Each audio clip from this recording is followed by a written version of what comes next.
All right, simplifying radicals.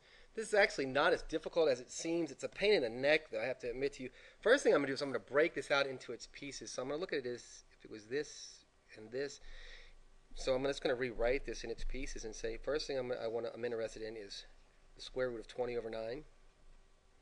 And then I'm interested in the square root of x cubed over x. And then I'm interested in the square root of y squared. And then I'm interested in the square root of 1 over z cubed. I'm going to just break this into its parts. I'm going to try to put this back together. Otherwise, it gets really confusing. So I know that when I see this, I can take the square root of 20 over the square root of 9. Know that the square root of 9 is 3, isn't it? So that works. The square root of 20 is the same as the square root of 4 times the square root of 5. Right? 4 times 5 is 20, so they go back under the radical. So the square root of 4 is 2. The square root of 5 is the square root of 5. So here I'm going to simplify this to be the 2 square roots of 5. I'm going to take that. Here I'm going to simplify this out.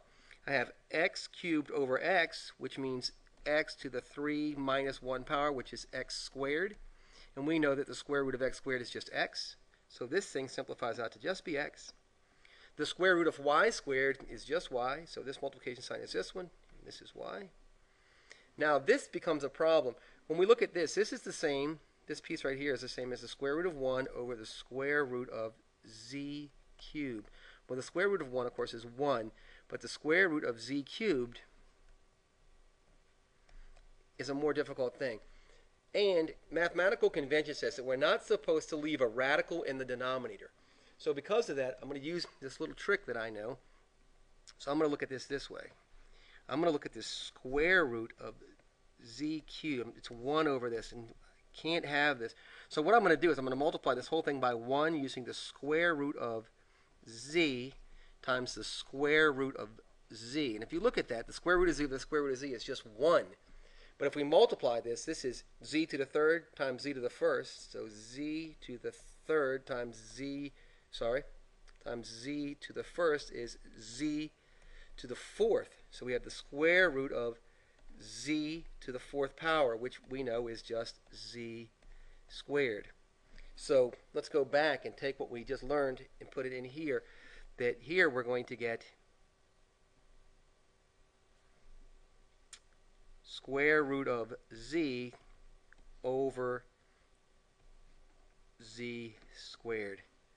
And that's how we clean that up. Now we're going to put all these pieces back together. And the way I like to do that is this. I like to take the numbers and leave them out front. So it's 2 x, y. So we use this, this, and this. But the square root of 5 times the square root of z is the square root of 5z. And at the very bottom, we're going to multiply the denominators. It's 3 times z squared is 3z squared. So I find this is really, it's actually not too bad. You have to do a ton of these problems to get good at them. So I suggest to you that you just do a bunch of them. If you have any questions or comments, let me know. And if you haven't already subscribed, please do. Hey, thanks.